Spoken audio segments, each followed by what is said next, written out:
Hello friends, சின்ன மருமகள் சீரியலில் என்ன நடக்குதுன்னு பார்க்கலாம் வாங்க. சேனலை சப்ஸ்கிரைப் பண்ணிக்கோங்க, பெல் ஐக்கானையும் கிளிக் பண்ணிக்கோங்க. சேது ஒரு தைரியத்தில் ராஜாங்க கிட்ட சொல்லிட்டாங்க, எனக்கும் தமிழ் செல்விக்கும் இருக்கிற உறவை அத்து விட்டுருங்க அப்படின்னு சொல்லிட்டு. ஆனால் அதுக்கப்புறம் தான் நம்ம சேதுக்கு தமிழ் செல்வி மேலே ஞாபகம் வந்துக்கிட்டே இருக்குது. வழக்கத்தை விட இன்னைக்கு தமிழ் செல்வி ஞாபகமாகவே இருக்கே.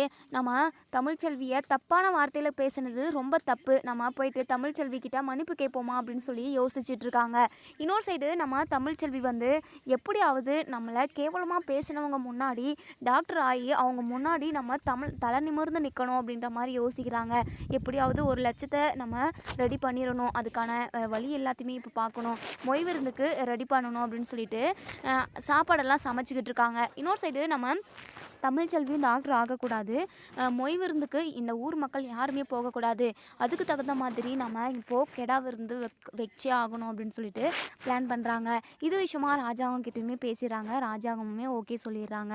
இன்னொரு சைடு நம்ம சேது தமிழ்ச்செல்வியை பார்த்து பேசி ஆகணும். நம்ம இப்போது கோவத்தில் ஒரு முடிவு எடுத்துட்டோம், அது ரொம்ப தப்பு. கோவத்தில் எடுக்கிற முடிவு எப்போவுமே அது கரெக்டாக இருக்கவே இருக்காது. லைஃப் லாங் நம்ம சந்தோஷமாக இருக்கணும் அப்படின்னா கண்டிப்பாக தமிழ்ச்செல்வி இருந்தால் மட்டும்தான் முடியும். ஏதோ ஒரு கோவத்தில் நம்ம தமிழ்ச்செல்வியை ஒதுக்கணும்னு நினைக்கிறோம், ஆனால் ஒரே அடியாக தமிழ்ச்செல்வியை பிரிஞ்சு வந்துடக்கூடாது அப்படின்னு சொல்லி நம்ம சேது தெளிவான ஒரு முடிவை எடுக்கிறாங்க. தமிழ்ச்செல்வியை பார்த்து பேச போகிறாங்க. தமிழ், என்னை மன்னிச்சிருமா, நான் பேசுனது எல்லாமே தப்பு தான். தமிழ், என்னை மன்னிச்சிரு, உன்னை தப்பாக நான் எதுவுமே பேசியிருக்கக்கூடாது, நீ என் கூட வா தமிழ் அப்படின்னு சொல்லி கூப்பிடுறாங்க. என்னங்க, என்ன இப்போ நீங்கள் மன்னிப்பு கேட்டிங்கன்னா நான் அதுக்கு உங்களை மன்னிச்சு ஏற்றுக்கணுமா? அப்படியெல்லாம் கண்டிப்பாக என்னால் முடியவே முடியாது. அத்தனை பேர் முன்னாடி என்னை வச்சு எப்படியெல்லாம் கேள்வி கேட்குறீங்க? நீங்கள் எப்போயாவது பார்த்துருக்கீங்களா? எங்கள் ஊர் ஆம்பளைங்க கிட்ட கூட நான் நின்று பேசுனது கிடையாது. அப்படி இருக்கிறப்ப உன் வயிற்றில் வளர்கிற குழந்தைக்கு நான் அப்பனே இல்லைன்னு சொல்லிட்டு எல்லார் முன்னாடி சொல்கிறீங்க. அப்போது எனக்கு எவ்வளோ கஷ்டமாக இருந்திருக்கும். கண்டிப்பாக உங்களை நான் மன்னிக்கவே மாட்டேன் அப்படின்னு சொல்கிறாங்க. உடனே சேது நான் பேசின பேச்சு எல்லாமே தப்பு தான் தமிழ், தயவு செஞ்சு என்னை மன்னிச்சு ஏற்றுக்கோ, தயவு செஞ்சு என் கூட வா அப்படின்னு சொல்லிட்டு கூப்பிட்றாங்க.